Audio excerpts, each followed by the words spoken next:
Shabbat Shalom à tous. Nous sommes le 6 du 4 2019. Pour Monsieur Shaoul qui tient à ce qu'on dit la date, c'est bien, comme ça on n'oublie pas quel jour on est. Donc nous sommes le 6 du 4 2019 et nous allons continuer l'étude. C'est la troisième partie de l'étude. Au commencement, le Messie. Donc, juste un tout petit rappel de la fin de cette étude, de la deuxième partie de cette étude, que nous avons pu voir ensemble. Il s'agissait du chapitre 11 d'Ésaïe, verset 1, qui nous parlait du Netzar. Le Netzar, qui est le rejeton d'Ishaï, et en fait, ça parle du Messie. Donc, pour ceux qui veulent en savoir plus, retour à l'étude numéro 2. Et selon le procédé du Notaricon, nous avons vu que ce procédé nous permet de découvrir des secrets cachés. C'est ce que nous avons vu lors de la dernière étude. Pour le rappel, le Netzar qui est le rejeton d'Ishaï, exactement, Ésaïe 11.1. Netzar en hébreu, ça s'écrit Nun Tzadeh Resh. Selon le procédé du Notaricon, nous pouvons à chaque lettre lui associer un mot. Donc le Nun, en fait ici, c'est le nom de la lettre qui représente le dessin, puisqu'au début, les lettres hébraïques étaient pictographiques, étaient dessinées. Donc ici, c'est le simple sens de la lettre. Nun, qui veut dire poisson. La deuxième lettre du mot Netzar, qui est le Messie, c'est le Tzadeh. Tzadeh, qui signifie hameçon. Et la troisième lettre, c'est Resh, donc Rosh, la tête. La tête, on sait très bien aussi que ça peut vouloir dire le chef. Donc nous avions vu ensemble que le Netzar, le Messie, est qualifié ici de chef, l'hameçon pêcheur de poissons. Donc nous avions associé ce mot à Yeshua le Nazaréen, Jésus le Nazaréen, puisque pour nous, Yeshua est le Messie. Et donc, dès le commencement de cette étude, je vous avais promis de vous montrer le Messie dès le commencement de la Bible. Donc, on va utiliser le même procédé pour étudier les deux premiers mots de la Bible. Donc, le premier mot de la Bible, c'est Bereshit en hébreu. Bereshit, ça veut dire pardon, au commencement. Chouraki dit en tête, puisque c'est Bereshit, Resh, la tête, en tête des choses, au commencement des choses. Et suivant ce procédé, nous allons associer à chaque lettre un mot. Donc il y a très très longtemps, un jour je regardais comme ça ma Bible en hébreu. Ça m'arrive de regarder les mots en hébreu comme ça. Ouais, ça peut paraître bizarre de regarder les mots, mais j'aime bien regarder les mots. Sans rien faire, parfois, en méditant comme ça. Bon, je vais peut-être passer pour un fou, mais j'aime regarder les mots hébreux. Et donc, en observant les mots, j'ai vu que les trois premières lettres de la Torah, de la Bible, étaient les mêmes que les 3 lettres du deuxième mot. Donc le premier mot, les 3 premières lettres, et le deuxième mot, les 3 lettres sont les mêmes. Donc je me suis posé des questions, je dis tiens c'est bizarre, pourquoi Et alors bien sûr j'ai voulu pratiquer cette théorie du notaricon.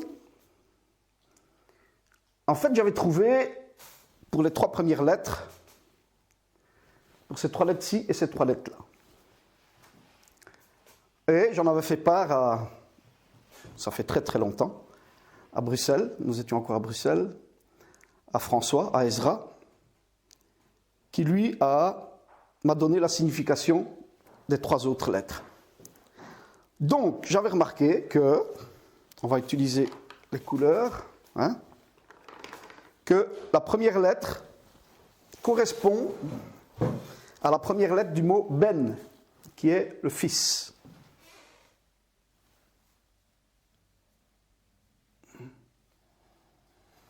Ben égale le fils. Comme par hasard, la seconde lettre de ce mot, c'est resh, et c'est la première lettre du mot ruach, esprit.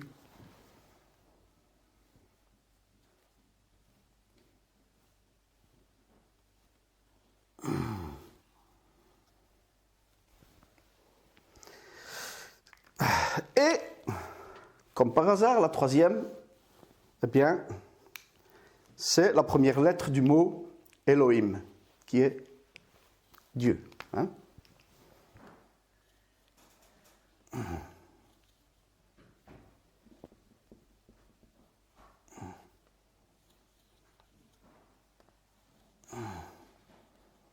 Oh là là. Donc voilà.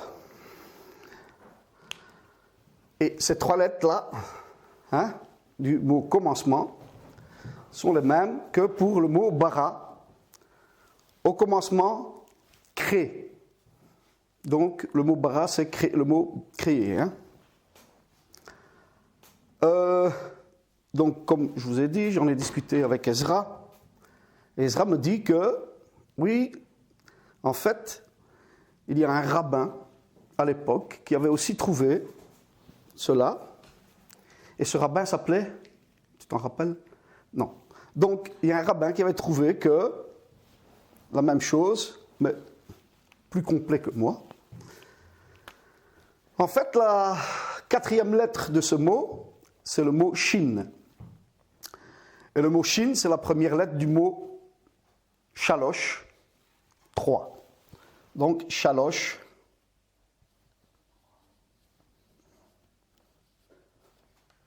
égale 3. Ensuite, il y a le yod. Et le yod, c'est la première lettre du mot yachid, qui veut dire unité. Yachid, donc 3 unités. Et tamim, le tav correspond au mot tamim, comme par hasard, qui veut dire parfait ou parfaite.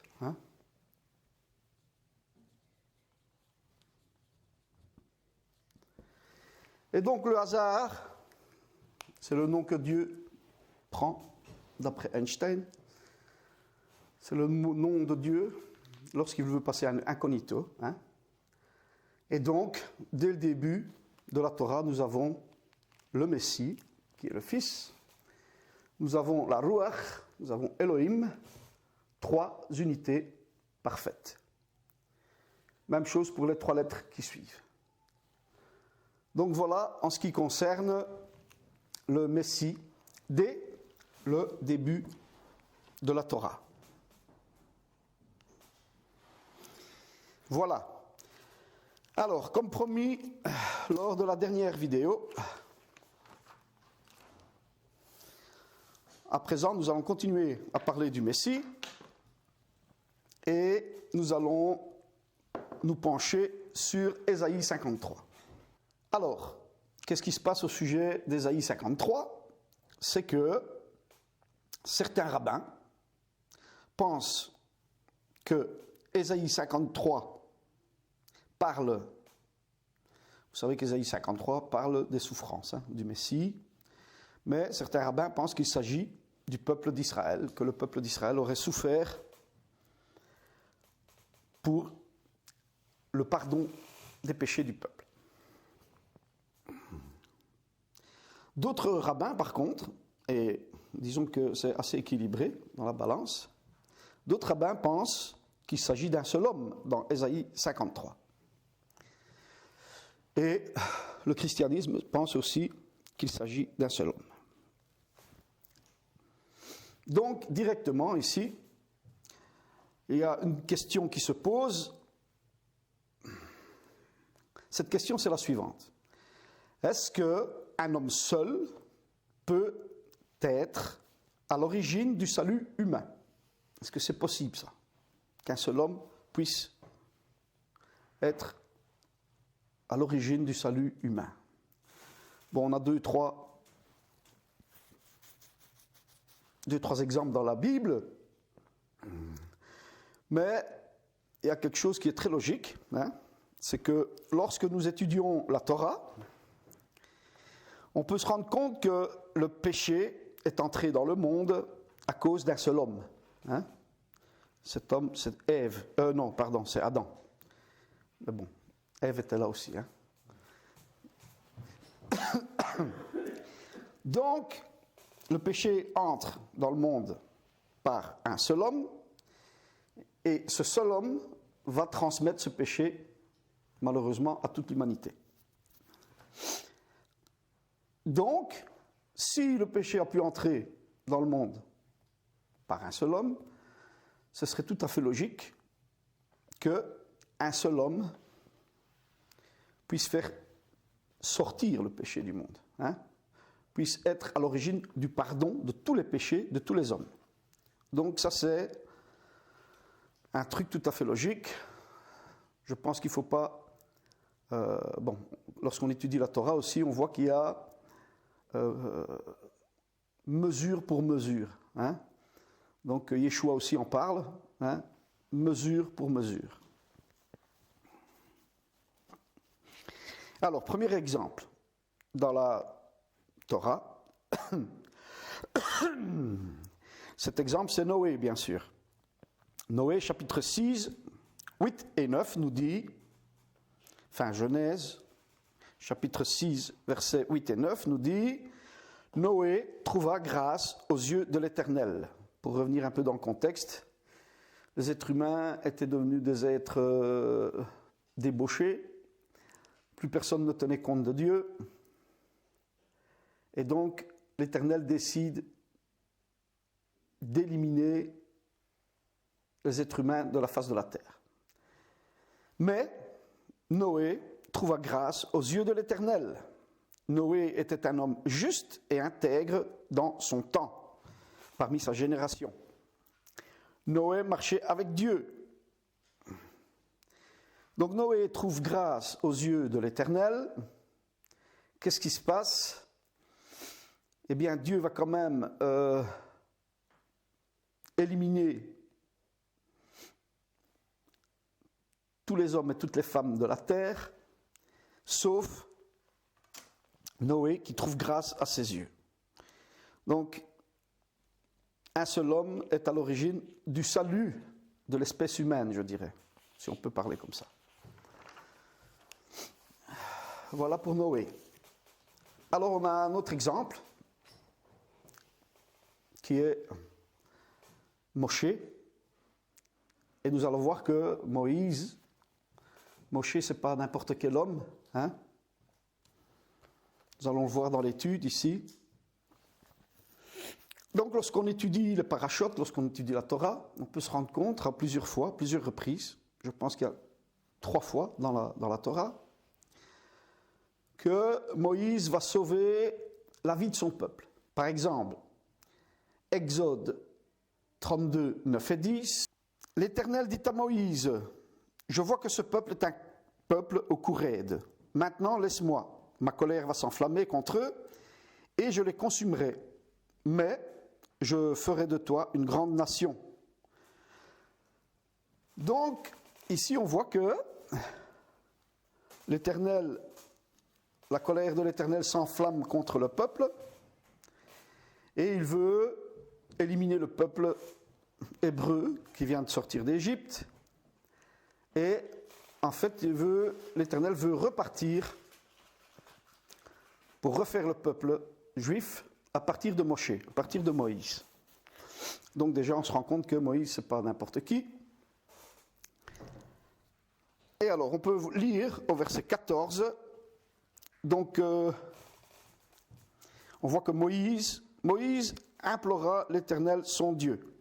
Et au verset 14, « Et l'Éternel se repentit du mal qu'il avait déclaré vouloir faire à son peuple. » Donc, l'Éternel veut exterminer le peuple. Moïse se met devant l'Éternel et devant son peuple. On peut avoir une image. Et il dit, non Seigneur, ne fais pas ça parce que, voilà, après les Égyptiens, qu'est-ce qu'ils vont dire? Que tu as fait venir ton peuple ici dans le désert pour pouvoir les exterminer. Donc Moïse vient sauver la vie de son peuple. Nombre 14. Nombre 14. Après l'exploration de Canaan, par les 12 espions, qu'est-ce qui se passe? Le peuple veut lapider Moshe et Aaron. Si vous vous souvenez, les Hébreux vont pleurer et vont dire pourquoi tu nous as fait venir ici, maintenant on ne sait pas entrer parce qu'il y a des géants qui habitent le pays, et voilà, on va se faire massacrer. Et donc les Hébreux sont très fâchés contre Moshe et Aaron et ils veulent les lapider. Au verset 20, donc là, Moïse va de nouveau intervenir.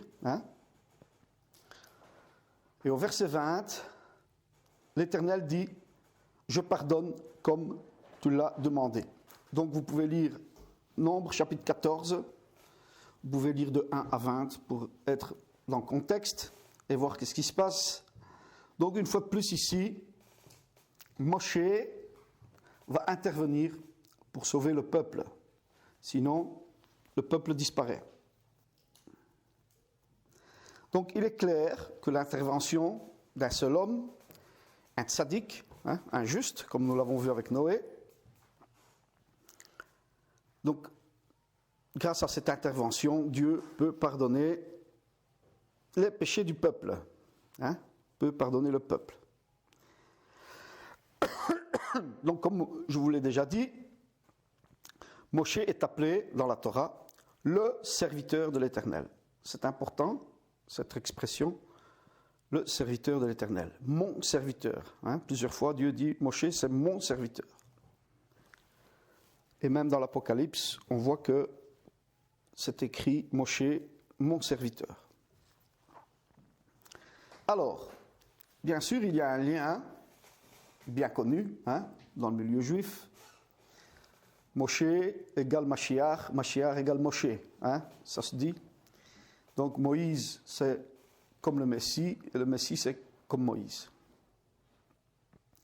Alors, Moïse, Moshe et le Messie. Donc, le Messie, c'est un libérateur, et l'Éternel va vouloir que Moshe devienne le libérateur du peuple hébreu. Exode 4, verset 13. L'Éternel demande à Moshe de devenir le libérateur de son peuple.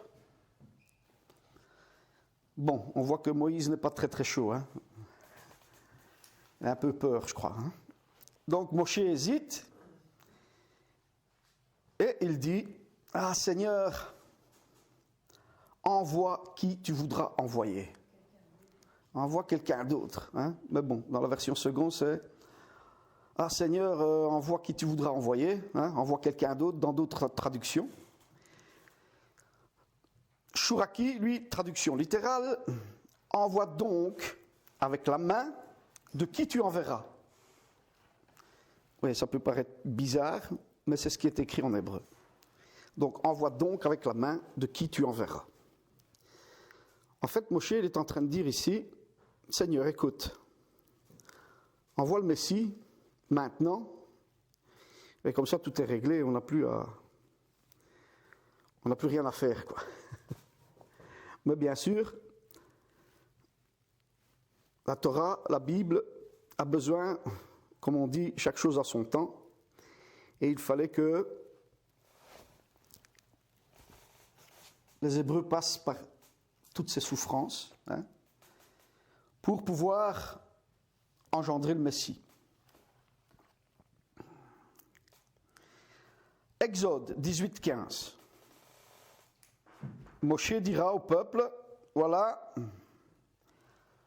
un jour, Dieu vous enverra un prophète comme moi. Écoutez-le. Alors, comme moi, en quoi la vie de Moshe, de Moïse, et celle de Yeshua, Jésus, sont-elles semblables? En quoi ces deux vies sont-elles semblables?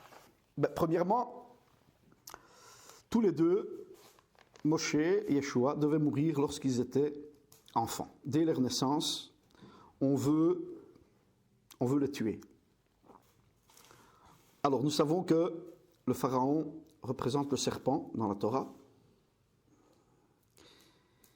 Il est clair que le serpent, pharaon, qui représente le serpent, veut déjà éliminer le Messie à son origine. Puisque c'est pour ça que tous les mâles hébreux étaient tués à l'époque de ce pharaon. Pour pouvoir déjà empêcher le Messie de faire ce qu'il devait faire. Nous savons que c'est du peuple hébreu, à partir du peuple hébreu, que le Messie doit venir. D'ailleurs, Jésus, Yeshua lui-même dit, dans Jean 4, chapitre 20, je crois, le salut vient des Juifs. Donc, quand Yeshua dit le salut vient des Juifs, bien sûr, il pense à tout ce que les Juifs ont dû endurer pour arriver à engendrer le Messie, puisque nous savons que la Torah a une histoire chronologique et que, chaque chose en son temps, donc il fallait que tout ça se passe afin de pouvoir arriver jusqu'au Messie. Et on ne peut pas faire autrement. C'est Dieu qui l'a décidé comme ça. Alors, on continue. Exode 5, 19 à 21. Donc, première chose, Moshe et Yeshua devaient mourir dès leur naissance. Exode 5, 19 à 21, nous allons voir ici où Moshe et Yeshua sont encore une fois identiques. Je reviens un peu dans le contexte. Hachem appelle Moshe pour libérer son peuple. Du coup, voilà, ils vont aller demander, fais-nous sortir. Et bien sûr, Pharaon n'est pas d'accord. Et Pharaon fait appel au chef des Bnei Israël, au commissaire des enfants d'Israël.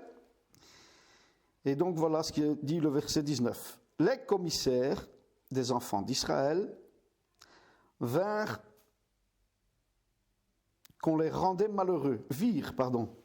Donc les commissaires des enfants d'Israël virent qu'on les rendait malheureux en disant « Vous ne retranchez rien de vos briques. Chaque jour la tâche du jour.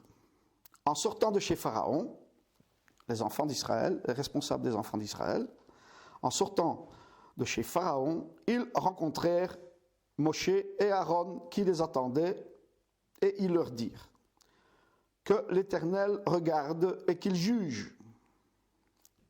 Vous nous avez rendus odieux à Pharaon et à ses serviteurs.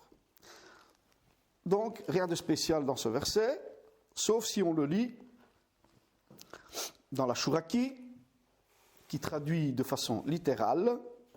Hein? Je vais essayer de retrouver mes versets. Ouais, au-dessus. Donc, Exode 5, 19 à 21, Chouraki nous dit que, en fait, c'est pas que les commissaires des Bnei Israël vont à la rencontre pour discuter, mais pour frapper Moïse et Aaron. Donc, lorsqu'on lit dans la Chouraki, on voit que ils sont frappés. Ils reçoivent des coups. Et dans son commentaire, Chouraki dira, le verbe employé est un verbe violent. Donc, Moshe et Aaron, le grand prêtre, le libérateur et le grand prêtre sont frappés de coups par son peuple. Et nous voyons que, eh bien, une fois de plus, on voit que il y a une ressemblance ici avec Moshe et le Messie. Et vous savez que le Messie, c'est le roi. Et c'est le grand prêtre aussi. Et ici, on voit que le grand prêtre et Moshe, le libérateur, sont frappés tous les deux. Alors, on va continuer.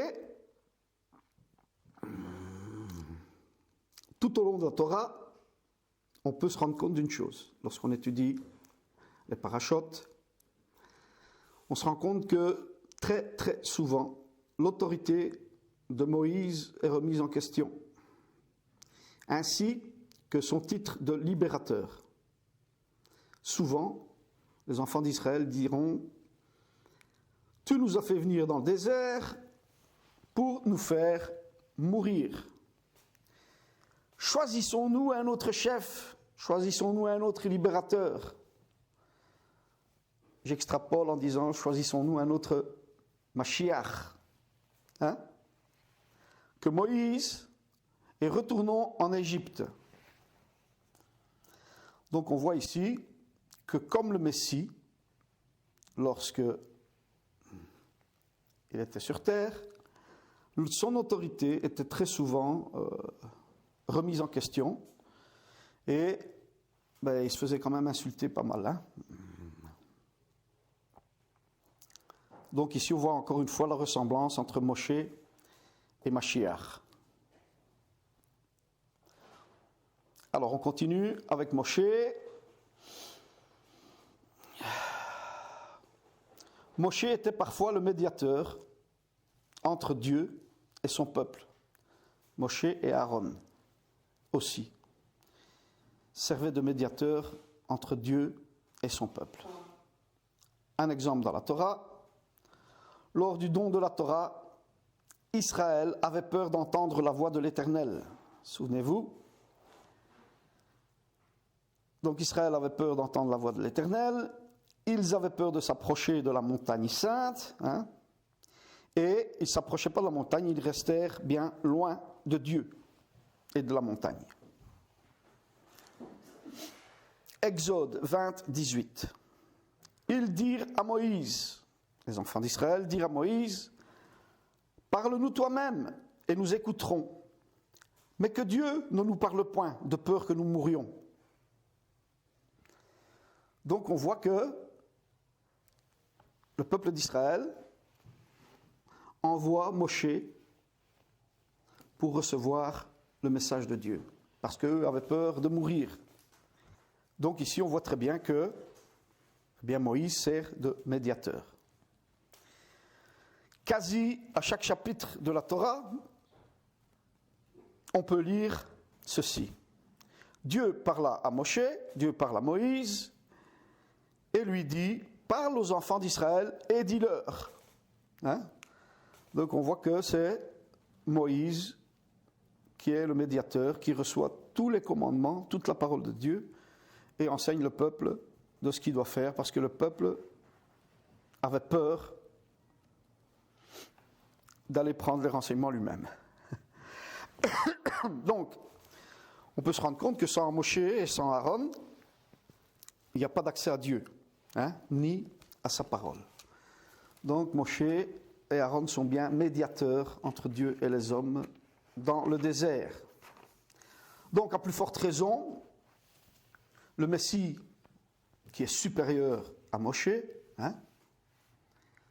le Messie roi et prêtre, peut dire « Nul ne vient au Père que par moi ». C'est logique. On voit la même chose dans la Torah, symboliquement, mais c'est ça, c'est la même chose. Un autre point.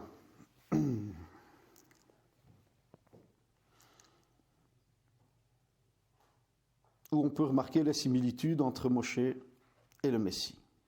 Avant d'être le libérateur de son peuple, Moshe va passer 40 ans dans le désert caché. Et puis, après ces 40 ans, il refait surface. Ces 40 ans que Moshe a vécu caché représentent la mise au tombeau de Yeshua, la mise au tombeau du Messie. Et ensuite, il se révélera comme libérateur. Donc on voit que cette étape est la même entre Moshe et le Messie.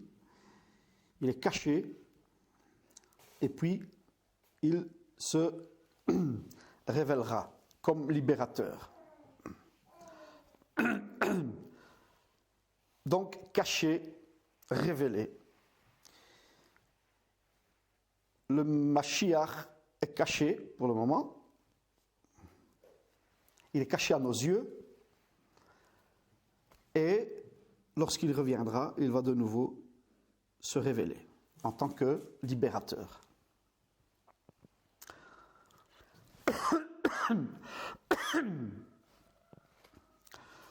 Moshe, le libérateur d'Israël, va mourir à cause de son peuple.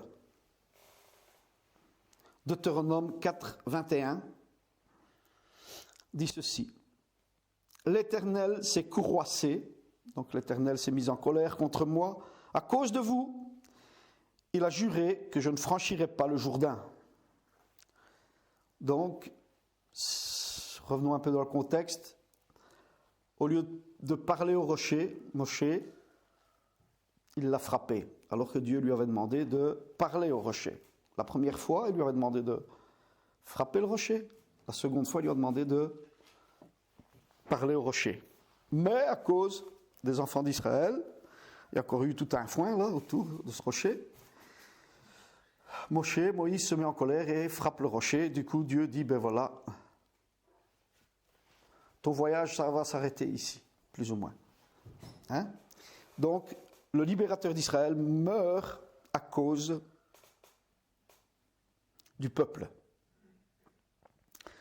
Un libérateur qui meurt à cause du peuple, ben voilà, on arrive finalement chez Ésaïe, au chapitre 53. Donc, comme je vous l'ai dit la fois passée, il y a deux avis différents au sein du judaïsme à ce sujet, forcément, puisque un juif, deux synagogues. J'ai un peu lu le Talmud pendant la semaine. Il y a beaucoup d'avis différents. On en reparlera à la prochaine étude. Donc, deux avis différents au sein du judaïsme sur Ésaïe 53. Comme je l'ai dit au début de l'étude, certains pensent qu'il s'agit du peuple et d'autres pensent qu'il s'agit d'un seul homme. Alors, on va voir ensemble, on va essayer de trouver la vérité, ensemble. Donc, si on remet les choses dans l'ordre, lorsque Ésaïe écrit sur son parchemin, sur son rouleau, il n'y a ni chapitre, ni versets qui sont définis. Ésaïe ne se dit pas, voilà, je vais écrire chapitre 11, verset 1. C'est un rouleau qui est écrit, et les lettres sont toutes l'une à la suite des autres, sans voyelles. Tirez votre plan pour lire le rouleau. Mais enfin, les Juifs se débrouillaient très bien, puisqu'eux connaissaient la Torah par cœur. Donc, ni chapitre, ni verset. Mais bon, lorsqu'on étudie la Bible, tout le monde sera d'accord pour dire que, en fait, Ésaïe 53 commence au verset 13 du chapitre 52. Et je dirais même avant, parce que j'ai lu tout le chapitre 52, on peut même dire qu'il commence avant, mais disons qu'au chapitre 52, verset 13, les choses deviennent plus claires. Chapitre 52, verset 13. Voici mon serviteur, il s'élèvera, il s'exaltera bien haut. Ce verset nous explique que le serviteur de Dieu va s'élever bien haut, ce qui, pour moi, le différencie des autres hommes plus communs, des autres hommes du peuple, comme Moshe et le peuple dans le désert. Donc, on voit ici le mot serviteur, mon serviteur, il s'élèvera, il s'exaltera bien haut. Comme je vous ai dit, dans la Torah, on voit que Moshe aussi est appelé mon serviteur par Dieu. Et Moshe est un homme au-dessus des autres hommes, puisque Dieu lui parle face à face, nous dit la Torah. Exode 33, 11. Exode 33, 11. Il y a plusieurs versets qui parlent que Dieu parle face à face avec Moshe. L'Éternel parlait à Moïse face à face comme un homme parle à son ami. Donc on voit que Moshe est comme Mashiach et on voit que Dieu parle face à face avec Moshe, ce qu'il n'a jamais fait avec un autre homme. Et si vous vous souvenez, lorsque Dieu appelle Moshe, justement, ça doit être au chapitre 3 de l'Exode, plus ou moins, l'Éternel dit à Moshe, voilà, à tes pères, si je me souviens bien plus ou moins les mots, j'ai parlé en songe, donc à Abraham, Isaac et Jacob, je leur ai parlé en songe, dans des rêves. Tandis qu'à toi, je te parle face à face, plus ou moins, c'est comme ça, de mémoire. Donc Dieu parlait d'une façon différente avec Moïse qu'avec les patriarches. Donc Moshe est aussi appelé le serviteur de Dieu. Et on voit que le mot serviteur est utilisé par Dieu lorsqu'il s'agit de quelqu'un de très spécial. Voilà pour le premier point. Alors on arrive au chapitre 52, verset 15. Donc chapitre 52, verset 15. Il sera pour beaucoup de peuples un sujet de joie. Donc ce serviteur sera pour beaucoup de peuples un sujet de joie. Si on regarde toute l'histoire, est-ce qu'on peut dire que le peuple de Dieu a été un sujet de joie pour beaucoup de peuples? Alors que, au contraire, on voit qu'il est souvent persécuté et malheureusement persécuté et mis à mort. Bien que, il faut préciser que les Juifs, dans leur histoire, n'ont fait que apporter de bonnes choses, je veux dire, surtout la prospérité. On voit que parfois, partout où ils allaient, eh bien, ça procurait beaucoup de bonnes choses. Donc, il faut rendre à César ce qui appartient à César. Et malheureusement, on voit que, une fois de plus, le peuple juif n'était pas un sujet de joie, mais malheureusement, il a dû subir toutes ces persécutions, pogroms, Shoah, chas v'shalom, que ça n'arrive plus. Voilà. Mais ici, c'est dans un cadre bien spécial, c'est pour ça qu'on discute de ça. Donc, par contre, si on regarde le Messie, on peut dire que il a été un sujet de joie. Alors, on arrive à Ésaïe 53, 1 et 2. Ésaïe 53, 1 et 2. Qui a cru à ce qui nous était annoncé? Comme pour dire, il n'y a personne qui a cru, quoi. Hein? Donc, qui a cru à ce qui nous était annoncé? Qui a reconnu le bras de l'Éternel? Il s'est élevé devant lui comme une faible plante, comme un rejeton qui sort d'une terre desséchée.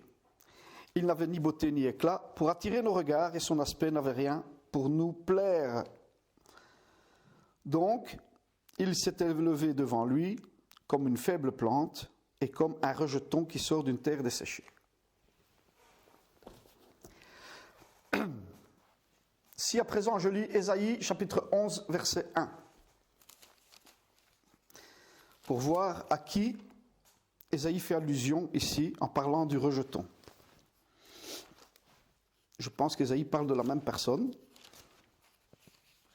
et non pas du peuple. Ésaïe 11 verset 1. Puis un rameau sortira du tronc d'Ishaï. Un rejeton naîtra de ses racines. L'esprit de l'Éternel reposera sur lui. Donc pour moi, ici, de nouveau, on voit ce rejeton qui va sortir du tronc d'Ishaï, le père de David, l'ancêtre du Mashiach. Je pense que ici, on peut même se passer de faire des commentaires. On voit que Ésaïe parle du même personnage dans Ésaïe 11 et dans Ésaïe 53. Donc il ne s'agit pas du tout du peuple, mais du rejeton qui sort d'Ishaï.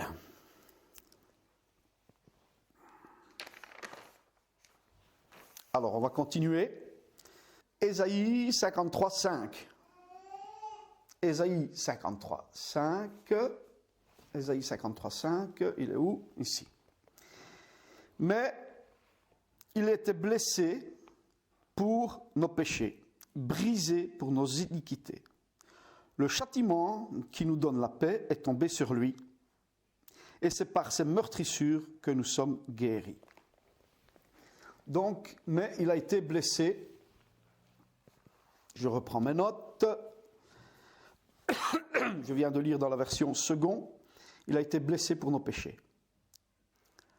Si nous lisons dans la version Zadokan, qui est la version du rabbinat, en hébreu, la version Zadokan nous dit « Et c'est pour nos péchés qu'il a été meurtri ». Si nous lisons Shuraki, lui, il dit, lui, donc le Messie, transpercé par nos carences. Donc ici, ça se précise. C'est quelqu'un qui a été transpercé. Peut-être que le mot meurtri veut dire blessé aussi, mais ici, c'est beaucoup plus précis. Lui, transpercé par nos carences. Dans la version en hébreu interlinéaire, dans cette version,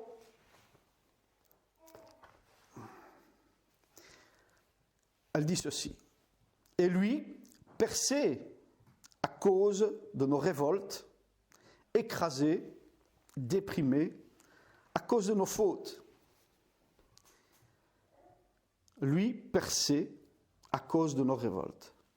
Donc on voit ici que c'est encore plus précis que Shuraki. Si je veux traduire ça un petit peu à ma façon, allez, et lui percé à cause de nos péchés volontaires. On peut voir dans la révolte nos péchés volontaires. Pourquoi? Eh bien, parce que l'hébreu dit Mecholal mi peshaenu, Mecholal mi peshaenu, Meduka, Mia vonotenu. Mia vonotenu. Donc percé. Mi peshaenu, péché volontaire. Meduka écrasé, déprimé. Mia vonotenu, péché volontaire. Donc, lorsque j'ai lu ici dans l'hébreu, il y a ce terme percé ou ce terme transpercé. Ce qui m'a fait penser, bien sûr, et je sais qu'il y a beaucoup de discussions à ce sujet, à Zacharie 12, verset 10. Alors je répandrai sur la maison de David et sur les habitants de Jérusalem un esprit de grâce et de supplication. Et ils tourneront leur regard vers moi, celui qu'ils ont percé. Ils pleureront sur lui comme on pleure sur un fils unique. Alors, celui qu'ils ont percé.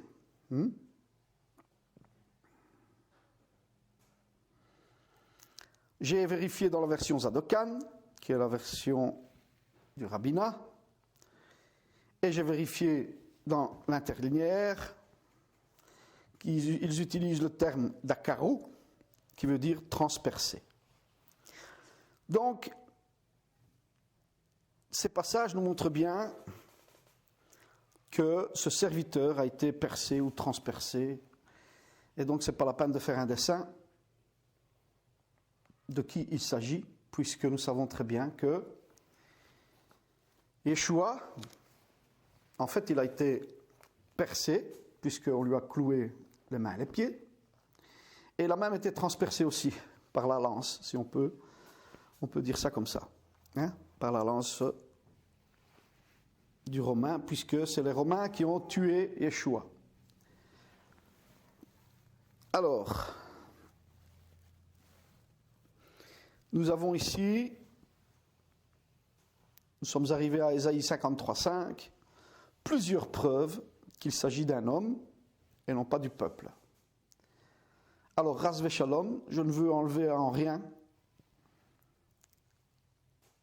au mérite du peuple juif, parce que, bien sûr, il y a tous les tzadikim que le peuple juif a pu produire, puisque c'est quand même eux, c'est eux, pas quand même, c'est eux qui ont reçu la Torah, et c'est eux qui sont les gardiens de la Torah. Et Yeshua dit, le salut vient du peuple juif, donc ça veut dire quoi? Ça veut dire que le salut du monde, de l'être humain, doit venir par le Messie, qui est issu du peuple juif, et qui est juif à 100%. Donc, voilà. En rien, je ne veux critiquer Ras Veshalom, le peuple juif, et tous les tzadikim qu'il a pu engendrer. Et merci Hachem pour ce peuple. Merci Hachem pour ce peuple, pour leurs beaux enseignements. Et je rends ici hommage à tous ces gens. Je remercie Hachem vraiment. Voilà, pour cette partie, on va s'arrêter là. Et on pourra continuer la prochaine fois avec tous des passages du Talmud qui nous parlent d'Ésaïe 53. Voilà. Que l'Éternel soit loué et béni. Et j'espère que cette étude pourra vous apporter de grandes bénédictions. Besrat Hashem. Amen.